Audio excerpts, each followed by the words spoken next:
Libras, welcome to your weekly Sidereal Astrology forecast. This is for June 6th to the 12th of 2016. I'm Athen, and this is for Sidereal Astrology. If you are new to the channel, be sure to check out the link down below because the signs are different. All right, so Libra, this week we are integrating this new moon, which occurred last weekend, and this was in your 8th house of everything on that deeper level. So this is the house of intimacy. It's the house of diving deep in life, really asking yourself what really matters most in life, going beyond the material realm. And this could be in relationships. It's a very relationship-oriented area, but, it all starts with self. It all starts with seeing, the deep truth of self and having openness with self and an intimate relationship with self, you could even say. So that's the 8th house, and through this, it's very transformational. In fact, there's a lot that's can be learned, first of all, with Mercury shifting into your 8th house this week, about these deeper truths, about yourself psychologically, emotionally, where we might have walls, where we might be blocking things so we can open up more.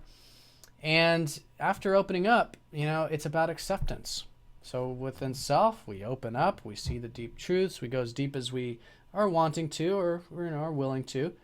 And what we see, is this deep human self, all these human traits, these things we may have brushed off in the past, we can then accept. And it's through that acceptance the real transformation occurs.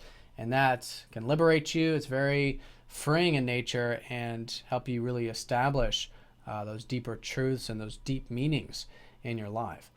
So that's the new moon cultivation. Good area to challenge yourself here with these things, especially because this new moon did conjoin up to Venus, and this is your ruler, so definitely this new beginning with you, maybe a more open you, a deeper you, etc. So it all starts here this week in terms of the Sun and Venus going conjunct. So your ruler behind the Sun is that there's a lot of this passion, a lot of this energy, a lot of this prana, maybe about the truth or about intimacy, these deeper things. All right, so it's important to bring extra attention to the self here, just to keep everything nice and balanced, because your ruler is hidden behind the Sun. The Sun is just shining. It's just radiating in that 8th house. Sometimes it can be harsh. Sometimes it can run away with us. And with extra attention, though, with presence, with observation, and again, acceptance, this keeps everything nice and in check. And through that, there's a lot of insight, a lot of awareness that can, again, come through about self and what really matters most in life. Then on Tuesday, we are going to have a lot of aspects with the North Node, Pluto trining the North Node, Venus and the Sun squaring the North Node. So with this one, it's about integration, because again, this whole new moon was this Grand Cross. And this is why it's such a good week to challenge ourselves with this. And I think a good area to challenge yourself also is with your aspirations in life. It's this time now to put energy into your aspirations. This, it's been this way this year. And it's really this whole next couple years. Pursuing your hopes, your wishes, your dreams, cultivating them in healthy ways and challenging yourself to cultivate them. But it might be, it's a square, so it might be challenging to do so, but that's okay.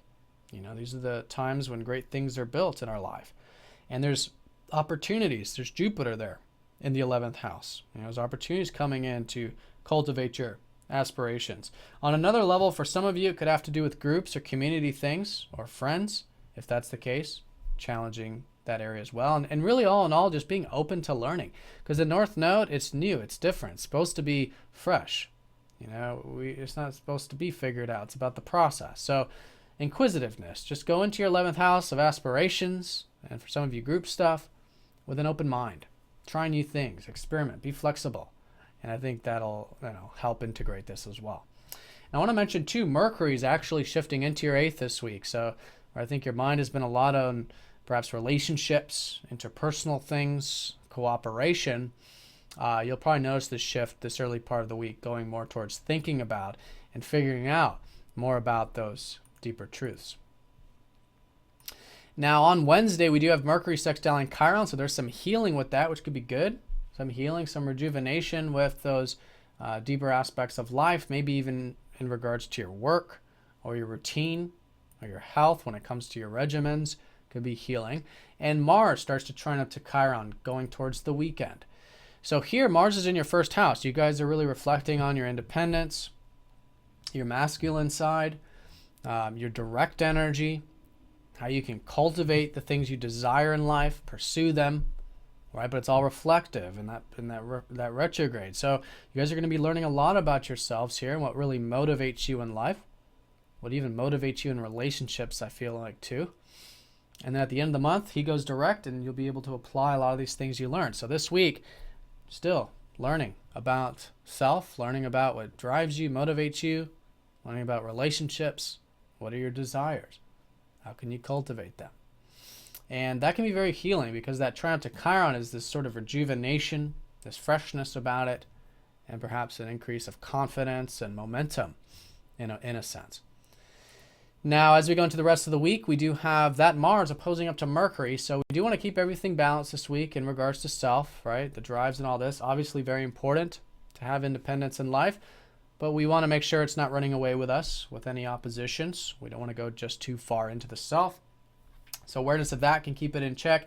And also, we don't want to go just too far into the deep stuff, transformation and healing and all this has a use. But it's important we don't get stuck into it. We don't go too far just into that either. So awareness of self there, awareness of mind really with Mercury. And in that way, it keeps everything nice and balanced. So there's this healthy awareness of self and a healthy awareness of these deep truths. Now, as we go into the weekend, the last aspect of the week will be involving your ruler Venus. Venus will be sextiling up to Uranus. So there is this sense of freedom, this sense of spontaneity perhaps over the weekend. It's just an opening for that. And maybe it's about mixing things up on your daily routine. Maybe with work. If you guys, for those of you who work over the weekend, or with your regimens, your diets, anything you do on a daily level. Trying new things, mixing it up. I think that can be very freeing. And that's really what Uranus has been showing you in that sixth house, is how to have more freedom in your daily life. So good opportunity for that. All right, so this week, that's the gist, cultivation, integration with these new beginnings of what really matters to you in life, which is discovered through going within, diving deep, and here, cultivating your aspirations, your hopes or wishes, maybe community things as well. Balance with that Mars, with the directness, the assertiveness, and the healing also taking place. Maybe healing the self, the confidence, and maybe some spontaneity over the weekend involving the daily activities. All right, so Libras, have a fantastic week. Thank you for watching, and I'll see you all next week.